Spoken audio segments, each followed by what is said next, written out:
Welcome to another edition of the Sim Racing Garage. I'm Barry Rowland. In this episode, we'll be reviewing the new CSL Universal Hub from Fanatec, a $150 entry-level hub to get you up and running with the wheel of your choice. Sporting some good-feeling buttons, a 7-way joystick, and a cool button pod adjustment system, it looks like it may be an inexpensive way to get some extra wheels mounted to your Fanatec wheelbase. Time to put it through the SRG's review process and see how it does. So, let's get to it. So let's take a closer look at this Fanatec CSL Universal Hub. Out of the box, first impressions, very lightweight and a lot of plastic, which at $149, or might as well just call it $150, for the price point, I am not surprised. I mean, you can only do so much and then charge $150 for something and still make a profit at the end of the day. So I'm managing my expectations properly, even though this might be a lot of money for some people out there who want to do their sim racing stuff. Anything at that kind of price point, you have to manage your expectations of what you're going to get. And it's all very plasticky feeling in hand. And I am not surprised by that. The front has the mounting surface here. It actually tells you how much the force to put on them and the maximum depth. They are concerned about that if they're printing it on the front, I think. They want to make sure you understand what you can do here. They don't want you torquing these very much. And the reason is, these are threaded inserts that are injection molded, I would imagine, during the injection molding process, are put into this. When you have metal inserts in plastic, you always have to be mindful of the torque you put on them because you can twist them loose. And once that happens, yeah, you're pretty much screwed. There's nothing you can really do to it except get it to some kind of replacement. But yeah, they definitely label it for you to make sure you know that. The button pods. Here's the surprise. This is a 7-way switch here. I didn't think I would see that on there. And I love a 7-way switch. 7 moves in one position. What's not to love about that? If we could only just have one over here in place of this rocker. And this is a rocker. This rocker doesn't feel like anything special. I don't know. It just has a very plasticky feel to it, but it does get the job done. It's just nothing special. And it does have a tactile feel to it when you press it to the right. It's like it moves more to the right than it does to the left. I don't know why it feels that way, but it does. But it is, you can feel it as far as the tactile part of it. You can hear it moving. The buttons. Now that was a surprise, the buttons. The buttons are nice. You have to put some firm pressure on these buttons to push them. Not just the big ones either, the little ones. So they all have good spring pressure on them. And this is, button up here is typically what we'll see on most of the Fanatec wheels. Everybody recognizes that one if you've been in the Fanatec ecosystem for long. And we have another one over here. The rest of them are different than what you normally see. And the buttons over here, same way. You can't push these buttons around. I thought for sure when I put my finger on these buttons, they would just be shaking around a little bit, or a lot. And the blue one does it a little bit. I don't know if you can see that. But it does have a good stiff spring in it, and you do have a good feel to it when you push it. I am surprised by this at this price point. I can't complain about the buttons. All these are very tight buttons too, except for that blue one's a little loose there, but all the rest of them are good. And of course the black ones on the top are.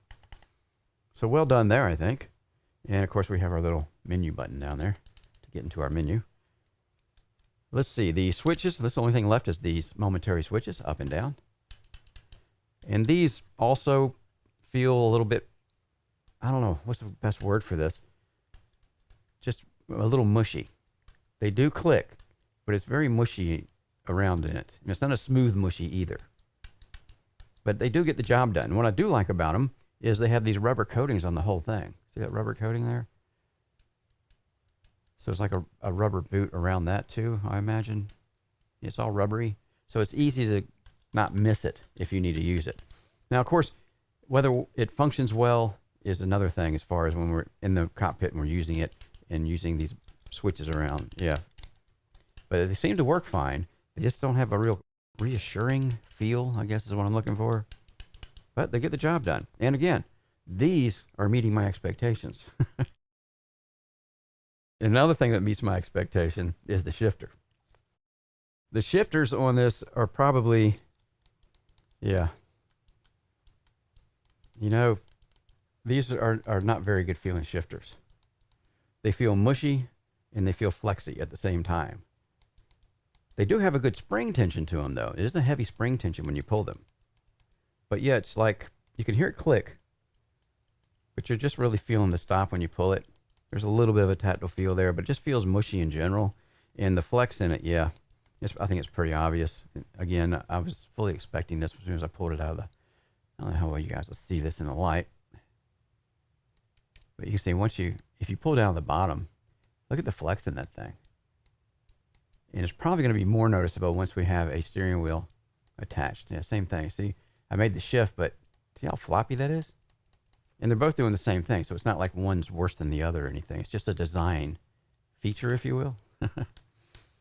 Yeah, just don't feel confidence inspiring. I'm sure they shift fine, but probably I would not hesitate to say these are the worst feeling shifters I've had in a Fanatec product so far. Just, you know, I'm sure they get the job done, but again, at this price point, I'm kind of expecting it though. And they're just using this honeycomb, which looks cool, hollowed out, which if that was all one solid piece, that might help. But I think really the issue is down here inside, it's turning where the hinge point is down in here. That's where I can feel anyway. So shifters get the job done, but nothing to write home about. Not inspiring at all. Yeah, pretty numb feeling. A little disappointed with the shifters, to be quite honest. I think they could have done a little better with that. Let's see, what else can we talk about? Let's go around the back. Okay, we've got the toolless quick release that are coming on all the CSL stuff now, which I do like a lot. This is much easier to use than their old metal band system.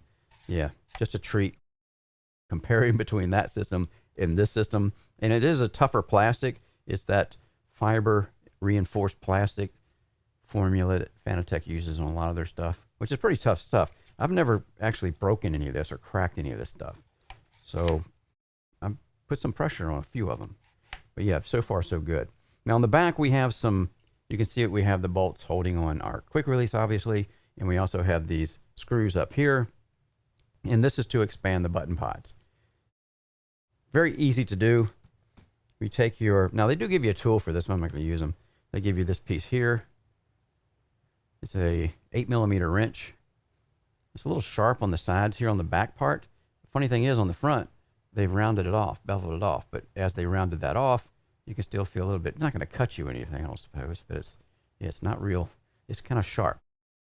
And we get this 3mm wrench, and this is very plasticky. It's, yeah, it is what it is. What can I tell you?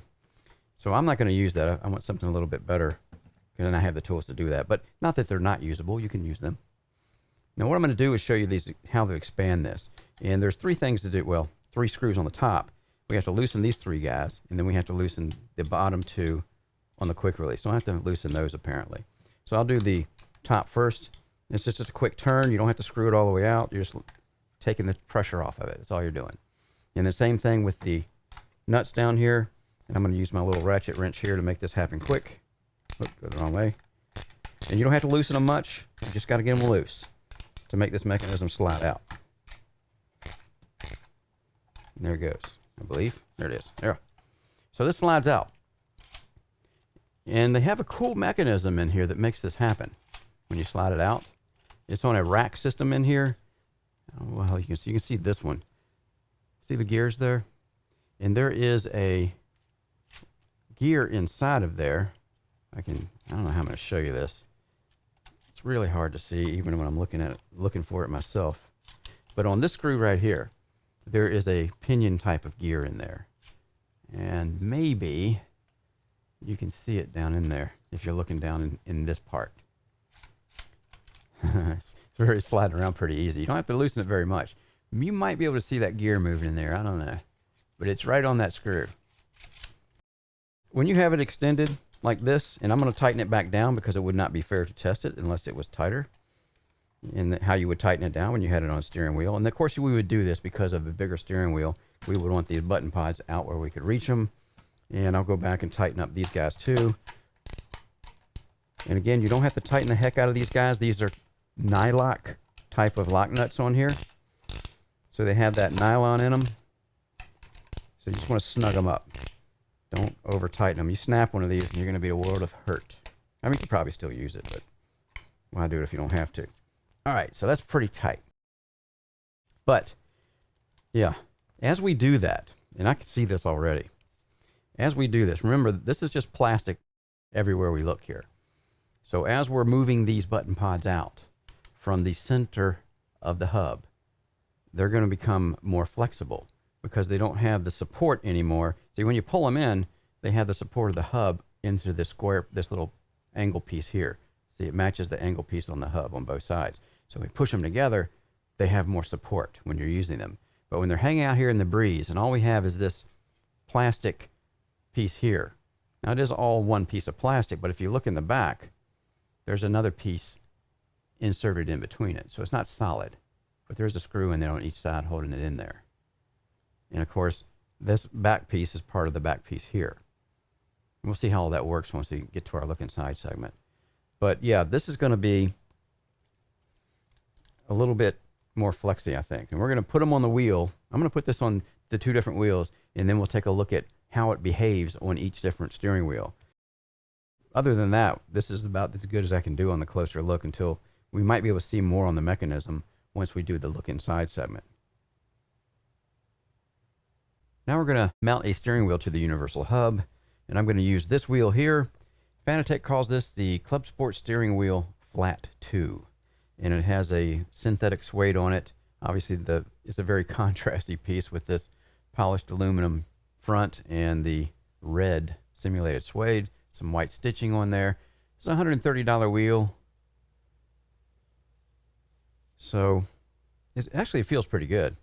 It's pretty solid feeling in hand. And it's got some good indentations on the back here. I'll show you that for your pinky. It's going to be resting when you're using the wheel. It's got a good form to it. Reminds me of a MOBO wheel. So anyway, this is a smaller wheel compared to the one we'll be using over here. And I'm going to put this one on first because it's going to be the best performing, I think, on the smaller wheel. And I'll show you why I think that in a second here. The wheel comes with some silver or chrome M5 flathead screws that fit into the countersunk holes, obviously. We'll go ahead and put these in here, run them on. And of course, I'm going to put this on a Fanatec wheelbase, and we'll try it there. But we'll bench test now just to get a feel for what's going on. This is going to be probably best case scenario for this CSL universal hub, I think. Remember, you don't want to torque down too much on these screws. Just like it says on the front of the hub we saw before in the closer look. Right, easy enough. Now, first off, I like using the shifters. And, you know, the shifters don't feel as bad if you're just pulling on the center of it. It's still mushy. You know, there's not a lot. You can hear a button click. You can hear the switch in there, I think. But yeah, even when you pull it, and it's got good spring tension too. I like the spring tension, but it's just mushy. It's not really giving me any tactile feedback. And once I pull it down, normally, and this is on the best part because I'm in the straight part, the most supported piece. Once I pull it down and made the shift, you can see how much flex is still in this. And that just feels soft underhand when you're using it. And of course, when you're using a steering wheel, we're steering it all around, and sometimes we have to shift. You know, a lot of times we're going to be making shifts down here. We're going to be making it up here, depending on where our grip is. And sometimes we don't hit it right there. So we're not going to catch it there. We might catch it up here. We might catch it down here. And then it even feels even mushier when we get down in these sections because it's twisting at the same time that mushiness comes on. So I made the shift. And of course, this is worst case scenario all the way down at the end here. Probably not going to shift that much at that point, but I do want to show that just to give you an idea how much twist is in this thing. We've made the shift. There's the shift and the stop. But yeah, it's just too flexy. And the same thing at the top. If I do the same thing up here, make the shift, you can see, yeah, it's just moving around. And this is, like I said, is best case scenario because we have the button pods all pulled in tight to the hub. And you can see where they're seated against the hub itself all the way around. See that? And that gives it more support. Not the shifters themselves so much, but the pods itself. So because it gives it more support, the shifters probably feel best of all. Once we expand this thing out on those thin-ish plastic pieces that come out, we're going to be able to put a lot more leverage on the center part where they're connecting at. That'll be a little more obvious once we put it on the other wheel. So I'm going to do that real quick. Go ahead and pull it off this one. And we're going to use Fanatec's D-shaped wheel. This is a rather large wheel. I believe this is 320. Might even be bigger than that. Let's see what we got here. Or wider than that. This is 330. That's a big one. So we'll take this off, and we'll put the Big Daddy 330 on there. And this has got like a synthetic suede on it too. It's a comfortable wheel though. Kind of like a replica of a Super Quadro or a Mod 30 in MOBO. Super Quadro would be the OMP. So it's got a good feel to it, but it is awfully large. So which means we're going to have to extend these shifters and button pods out quite a way. Then of course this wheel comes with its own screws too, a flathead black one. Again, these are all 5mm units, and they should be the right depth. We shouldn't have to worry about hitting our bottoming out because Fanatec has sent these screws with the wheel, so they must know that how long they can be, and that's 12.5 millimeters.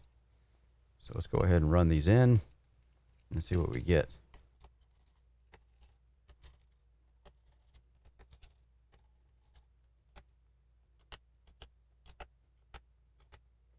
Okay, so now we have it firmly attached, and as you can see, there's no way I'm going to be able to reach that. Well, I guess I could if I really reached for it, but this is not optimal, especially for reaching for the buttons up here. So we're going to take the wrench and loosen. And remember, this is 8mm. Remember, you could use the wrench that came with it, but I'm going to be using this one. And I'm going to loosen these bottom 4 nuts. Just loosen them. I have to put a couple of turns, or not even a couple. It's not even a whole turn, I don't think. And then we're going to come back and loosen the 3 button heads we see up here, and that's going to allow this to extend. So let's do that.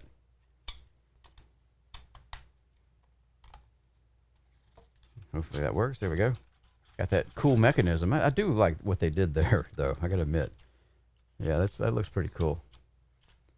And I can see. Maybe we could try that. I don't know if you guys will see that. I did that in a closer look, but I don't know if you can see. My light's not good enough, maybe. That pinion in there turning as we move this around. And it's tracking. We have obviously one up here like this, then we have one down here that you can't see. All right, so turning this around, see where I want it. Yeah, pretty much all the way out, I imagine. So we're going to pull these all the way out and go ahead and start tightening things back up. Again, you don't have to over tighten this. We're just keeping it from moving as far as the sliding mechanism is concerned. Go ahead and tighten up our 4 nuts here.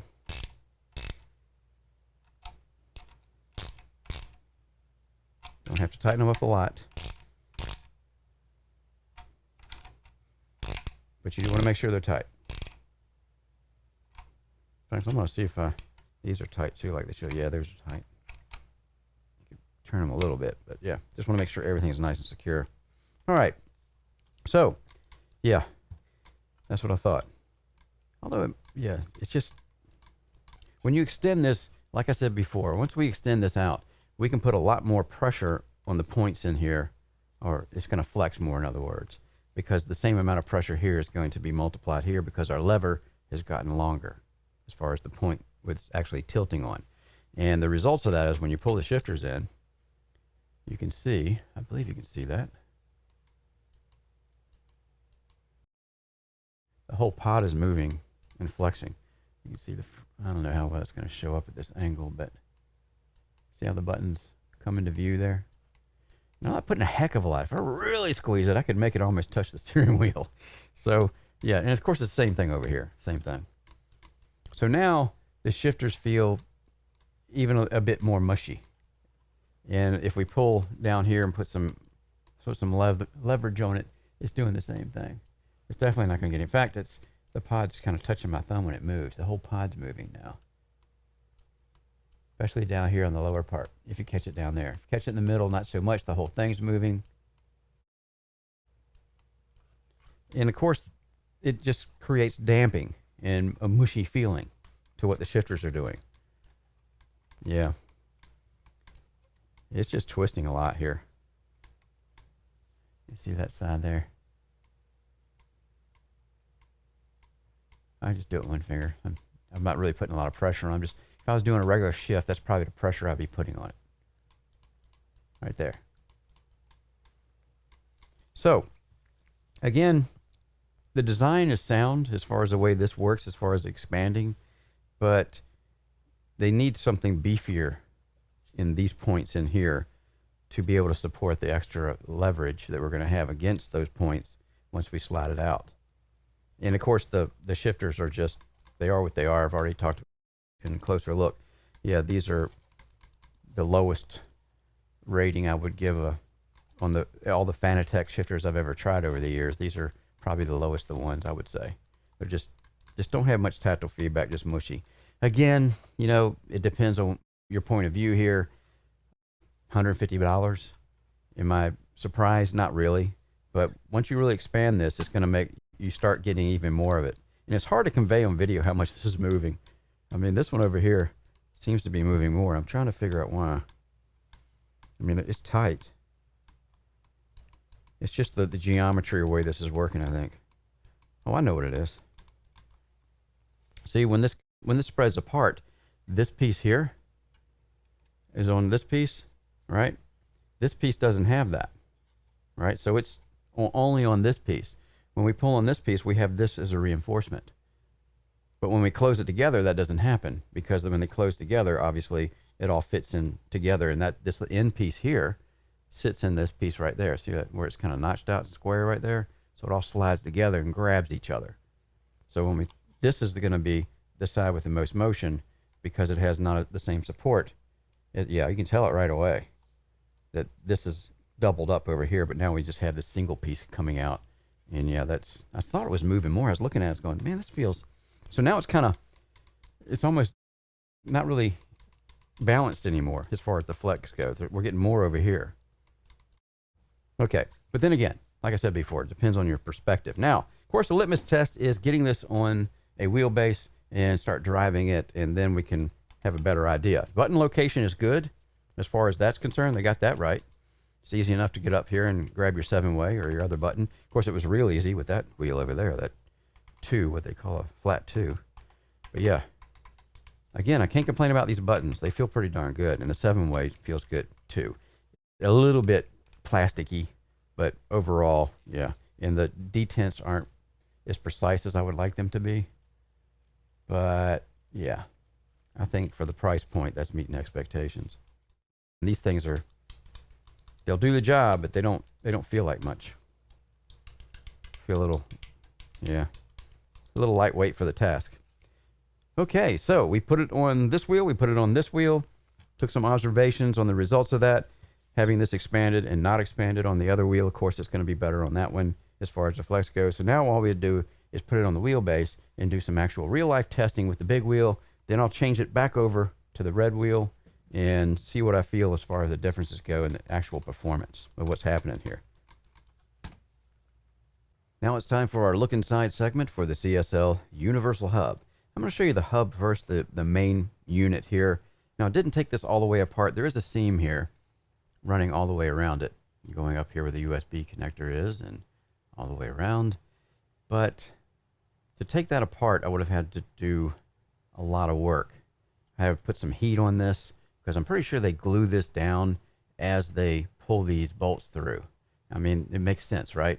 Just put a nut on there and put some glue in here, and then you can squeeze this together while the glue is curing. And then, yep, and obviously these studs are also holding our quick release over here. I could have taken that apart probably if I really wanted to. It looks like they might have some Loctite in here too. See if you guys can see this. The bottom part down, where is it? There it is. See that little silver bit there on the bottom down here. That part. Actually got some red in it too, so I was thinking that might be some red Loctite. But yeah, no reason to take it all the way apart because we know, again, what's inside of this. So, and we got the ribbon cables hanging out. Of course, these ribbon cables are servicing our circuit boards on the button pods themselves. And this is what the button pods look like. You can see they have typical Fanatec style, nice clean circuit board. And we have the shifter button here. And that's the usual hard push button that Fanatec uses. Kind of a foil looking thing. And we'll look at that again as we talk about how the shifter's working. And you can see there is the data connection plug for the ribbon cables down in here. Right there. And it's got that little clip on each side of it that you pry open and the cable slips out. And then the cable is routed back through here and then out.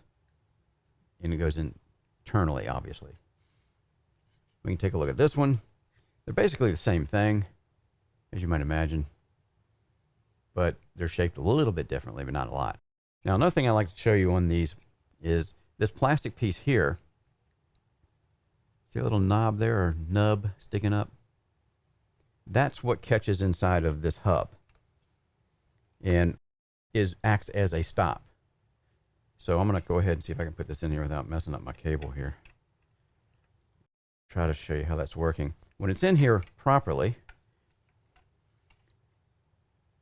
there's pressure down on the button pod assembly, and that catches a lip inside of there. Where is it? There it is. You can hear it kind of knocking right there. Hear that? But when you take it loose, you can actually tilt this down a little bit and it clears that. So I'm kind of tilting it, and then that little nub will clear it in case you ever have to go inside of yours, right?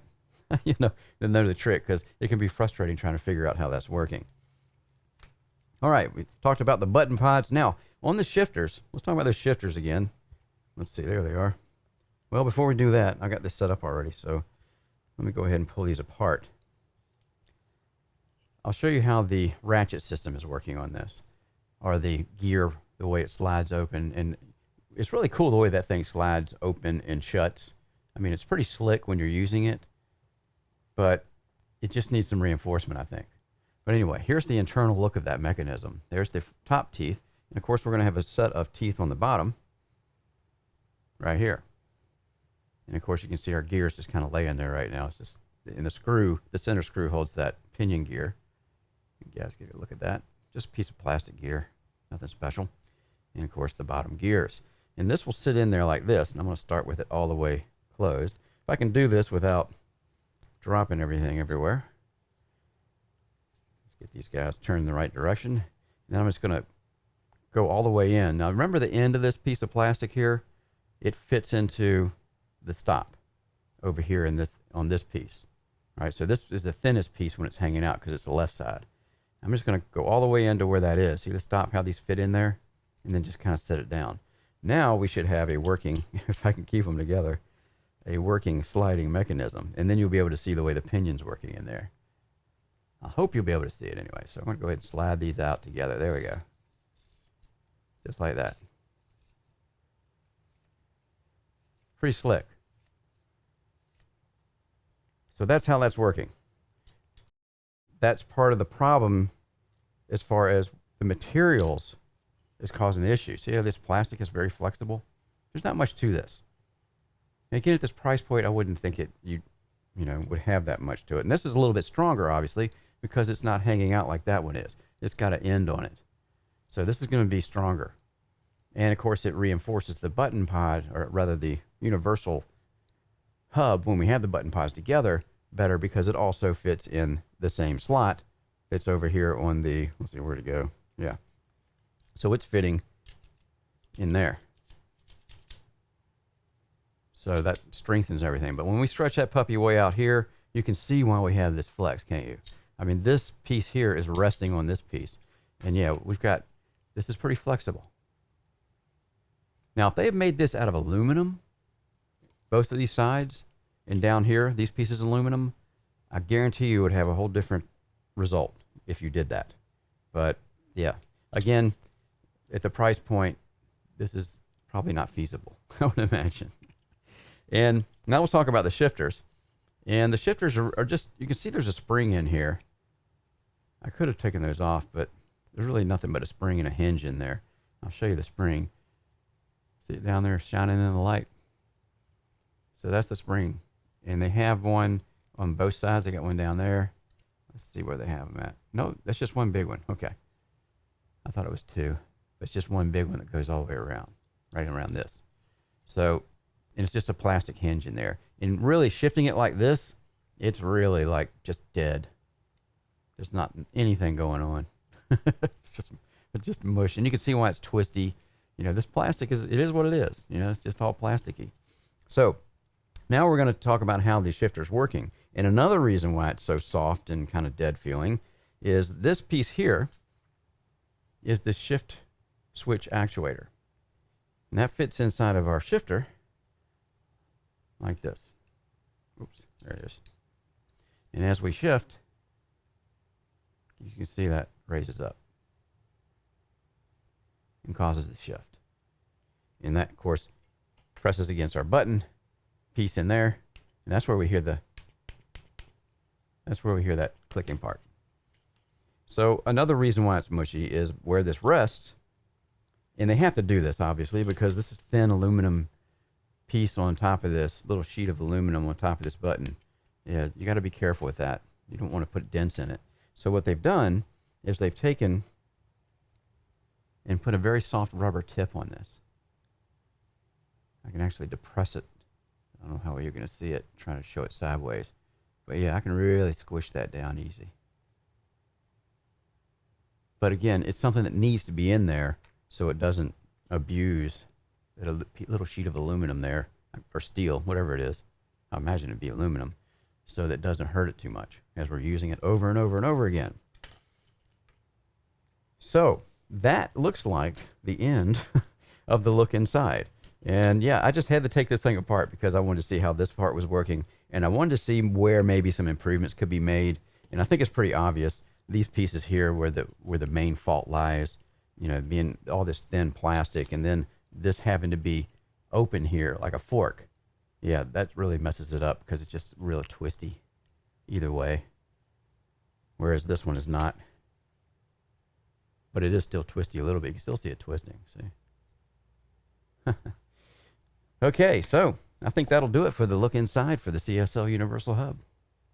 I'm going to show you both of these wheels, the smaller wheel and the larger wheel. We're going to start with this 330 millimeter wheel and show you the differences as far as the flex in these button pods as they're hanging this far out from the center of the Universal Hub itself. So if I'm sitting here and I'm shifting, I'm putting my usual shifting pressure on this, and you can see how much motion we're getting. I'm actually getting more movement on this side than I am on this side. And again, because we have more reinforcement over here than we do over here because of this extra piece of plastic. So yeah, you can see, and of course, the reason I'm showing you this is the damping effect.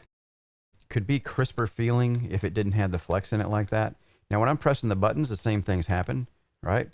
I'm manipulating the buttons, and we've got some movement over here. And of course, the further I go out with the button, if I go in here, it doesn't move as much, but if I go further out, you can see how much more it moves. And I'm not pressing any harder. I'm pressing the same strength on all these buttons. So yeah. And the buttons still feel pretty good though.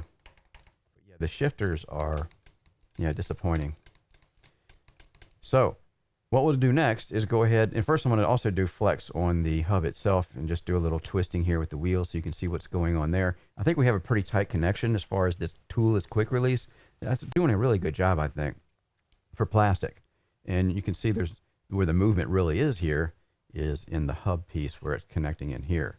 At least that's the way I see it. There might be some in the steering wheel too, but I'll have to look at the video to see where it really is. What we'll do next is take this wheel off in the universal hub, and we'll put the smaller wheel on. We'll retract these button modules, and then we'll do the same test and see what results we get. So we have the smaller flat wheel mounted now.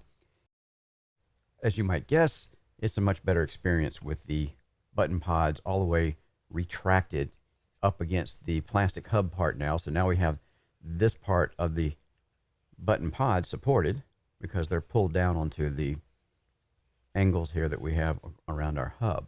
And this plastic piece is now seated over here on the left side in the pod, where before when it was extended, it was a way out, and this pod was actually moving more than the other pod. And yeah, that's just the mechanics of how this design works. So shifting it right away is much better. It's still mushy. There's not much going on here for those. And there's still some flex. If I shift it, I'll do the right shifter. If I shift, there's the shift, there's the stop. But if you're just pulling on it, you can see how if I'm shifting, it's moving, the button pod. It's easier to see from the rear, I think, than the front. But yeah. And it gets the job done. They could do, I think, better with these shifters. And of course, if you're grabbing it down low, you can see how much it'll definitely flex there. There's the shift. You see how much more flex is left in that. And of course, if you're up high, same kind of things going on. You shift, but it's just mushy feeling. That's all there is to it. No other way to put it, I guess. Now, the wheel itself, as far as, again, I'm doing the flex test here, and I'm sure that when we see it, the flex will be just in this joint here. It's pretty tight over here. I like the way this quick release works. Now, I've said that a few times when we've been using these quick releases. Much better than the old band type, for sure. The buttons feel better. You get more tactile response for them because our pods are not flexing as much when we're using them. Everything feels good here, except for this little rocker piece. It feels okay. It feels better than these things do. These top pieces here, these switches that go up and down, these momentaries, they got a lot of play and lash around the center. And of course, when you're using them, you can feel that because they kind of move before they're actually moving the switch down in there and clicking.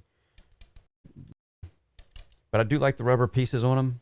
As far as grabbing them with your fingers, you definitely get a positive engagement with that rubber on there. Of course, I am a little worried about how long that rubber is going to last if you're using them a lot in your controls, but yeah, you just have to wait and see. Other than that, yeah, again, this is optimal for this universal hub, is having the pods brought all the way into the hub. And if I was going to use this, I would probably get a smaller wheel where I didn't have to extend the pods, because the further they come out, the worse the flex is going to get. And of course, that's pretty easy to see just logically, I think. Right, so we're going to go ahead and do some driving with the flat wheel, and I'll do some driving with the big wheel too, even though not a whole lot of point to that because it's just going to be more flexy on the controls that we're using, but we'll do it anyway. So we'll just get on to the next segment. We are at the ring in iRacing in the Ferrari 488 GT3, and yeah, this is a good place to do some shifting and see how the pods are working. And as you can see, I have it on the large wheel right now, and the pods are extended to their full travel. And this is where they're at their most flexy state. You can definitely feel the difference when you have them out this far to cover this wheel's diameter. It's just not enough support in there on the arms in the plastic, as you have seen in the closer look and the look inside, if you've seen that part. Yeah, it feels mushy. That's the only thing I can really say here. It's not all bad news. I mean, the buttons are really nice on this. They have a good spring pressure to them. They take some pressure to push. But when you have a flexing pod as much as these flex, it just dampens everything out. And of course, the toggles also feel mushy, even though we're just going up and down with them, but they're kind of loose around centers anyway. But the buttons, really, they kind of contrast with everything else on this wheel because they're at a level that the other controls are not. And that kind of sticks out when you're driving the car and you're using them. You're going, it just says, hey, I'm a lot different than what you're used to here with these buttons because these toggles are loose and the rockers are loose. Now, the 7-way is fine. I never had a problem with that. That did a good job. But again, when you have the pods extended out here to cover a large wheel like this, it's not a good feeling. It's just, there's no tactile feedback, maybe a little bit, but it's more of a pressure feedback than tactile feedback. So yeah, if I had this hub and I was running on wheels, I would try to limit it to the smaller wheel diameters. A good example of that is the wheel coming up now. This is Fanatec's flat 2 wheel. It is a 270 millimeter steering wheel, and this allows us to bring the pods in and tuck them in very tightly against the hub, as tight as they can go actually.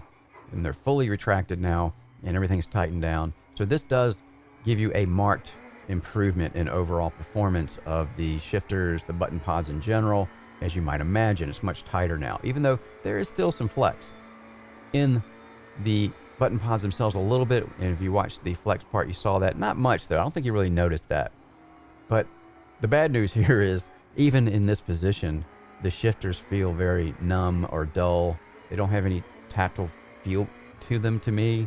And I had to watch my shifter indicator when I first started using these and see what gear I was in to make sure I was in the right gear, because it just didn't feel like I was shifting. I was just, moving the paddles. There was no tactile feedback to let me know what was going on. Of course, after a while, muscle memory takes over, and then you can just use them as normal. We can adapt to anything. We are human beings after all. So, yeah, definitely need an improvement on the shifters here. Even the metal spring shifters that Fanatec uses on a lot of their stuff is, in my opinion, much better than this shifter solution that they have on this. So maybe if we could get something different there, that would be better. Anyway, so yeah, that's my impressions of driving this hub. Buttons are good. The 7-way is good. The rockers, okay. Nothing to write home about. The toggles have some play around the centers.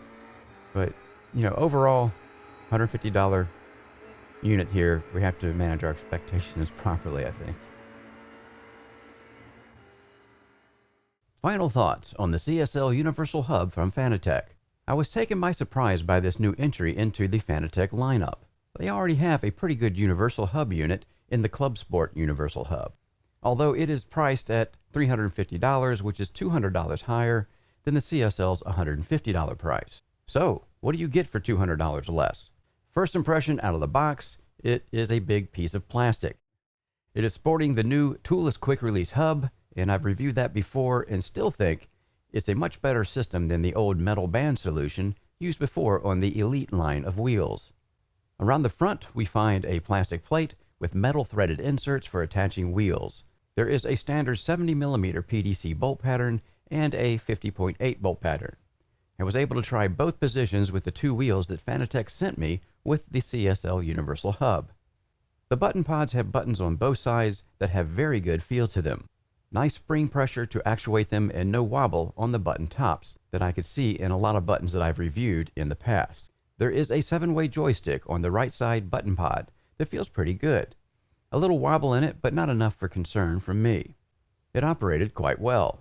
There is a rocker switch on the left button pod that didn't feel that good to me. It worked, but had a dull feel when I used it. There are also two momentary toggle switches on the pods. They have a nice rubber coating on them, but felt very loose around center and felt vague when using them. They did work well, though.